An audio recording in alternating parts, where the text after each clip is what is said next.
என் வாழ்வில் Maria Vianney. August மாதம் பிறந்து விட்டாலே உடனடியாக ஞாபகத்திற்கு வருவது புனித மரிய ஜான் வியானி. ஏனென்றால் அனைத்து அருட்பணியாளர்களுடைய பாதுகாவலராக இருக்கக்கூடியவர் புனித வியானி. எனக்கு என்னுடைய வாழ்விற்கு ஒரு உற்ற துணையாக அவரை நான் வைத்திருக்கிறேன். காரணம் என்னவென்றால் அவருடைய எளிமையான வாழ்வு. படிப்பில் அவ்வளவு திறமைசாலி அல்ல, புத்திசாலி அல்ல.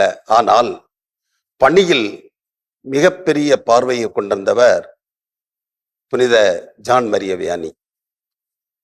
உண்மையிலேயே அறிவாற்றல் உள்ளவர்களையும் திறமைசாலிகளையும் இந்த உலகம் மதிக்கிறது.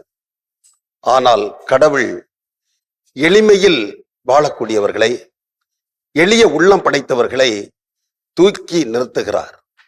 இதைத்தான் புனிதருடைய வாழ்க்கையிலும் நாம் பார்க்கிறோம். அவ்வளவு எளிமையான அந்த வாழ்வால் மக்கள் எல்லோருக்கும் போதித்தவர். போதிப்பது மட்டுமல்ல, மாறாக வாழ்க்கையிலிருந்து போதிக்க வேண்டும். அதைத்தான் புனித ஜான் மரிய வியானி தன்னுடைய பணி வாழ்வில் செய்தார். எனவேதான் அவரை மக்கள் எல்லோருமே போற்றி புகழ்ந்தனர். அவருடைய வார்த்தையை அவர்கள் கேட்டு மதித்தனர். என்னுடைய வாழ்வில் அவர் எனக்கு முன்னுதாரணமாக முன்னிற்கிறார், எடுத்துக்காட்டாக எழுந்து நிற்கிறார். அவருடைய அந்த பணி பார்வையும், படிப்பு வரவில்லை ஆனால் பணி வாழ்வில் இருந்த அந்த பிடிப்பும் தான் அவரை உன்னதமான ஒரு நிலைக்கு உயர்த்தி இருக்கிறது.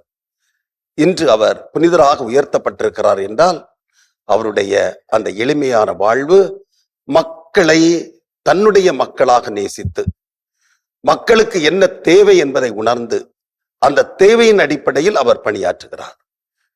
இதைத்தான் நினைவில் வாழக்கூடிய திருத்தந்தை மிக அற்புதமாக சொல்லுவார். To know the smell of the sheep என்று சொல்லுவார். ஆடுகளின் மனத்தை அறிந்து பணி செய்வது.